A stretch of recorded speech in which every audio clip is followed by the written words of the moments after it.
तर नमस्कार मित्रांनो, ठरलं तर मग या मालिकेच्या आजच्या प्रोमो भागामध्ये आपल्याला असे पाहायला मिळणार आहे की महिपत आणि जोशी जो वकील असतो ते दोघेजणे बाहेर जाताना मात्र अर्जुनने पाहिलेलं असतं आणि त्याच वेळेस ते बघतो की ते दोघेजणे एका हॉटेलमध्ये भेटत असतात. त्याच वेळेस अर्जुन एक युक्तिवाद लावतो आणि म्हणतो की तुम्ही एका वेटरला तो पकडतो आणि त्या वेटरला सांगतो की हा कॅमेरा घे आणि त्यांच्या टेबलावरती ठेवून दे. त्यासाठी अर्जुन त्या वेटरला पैसे देखील देतो.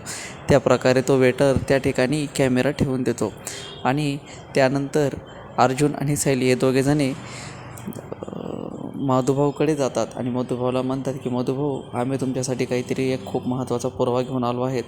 आणि ते संपूर्ण झालेलं व्हिडिओ शूटिंग हा अर्जुन ते मधुभाऊंना दाखवत असतो आणि त्यामध्ये अशा प्रकारे उल्लेख असतो की महिपत म्हणतो की त्या अर्जुनचा देखील आता बंदोबस्त करायचा आहे आपल्याला, कारण की तो माझ्या मुलीला फासावरती लटकण्याचा प्रयत्न करतो आहे. त्याच वेळेस जोशी वकील देखील म्हणतो की अहो, आम्ही असताना तुमच्या मुलीला काहीतरी होऊ देईल का. मात्र सगळ्यात पहिले आपल्याला त्या मधुभाऊची बेल रोखवायची आहे. तर मित्रांनो, अशा प्रकारे मधुभाऊंना सगळ्या घटनेचं लक्षात येतं की नक्की त्यांना फसवण्यामागं कोणाचा डाव आहे. तर मित्रांनो, आपल्या व्हिडिओ आवडला असेल तर नक्की लाईक, शेअर, सबस्क्राईब करायला विसरू नका. आपल्या चॅनलला सबस्क्राईब करा. भेटूया पुढच्या नवीन व्हिडिओमध्ये. तोपर्यंत धन्यवाद.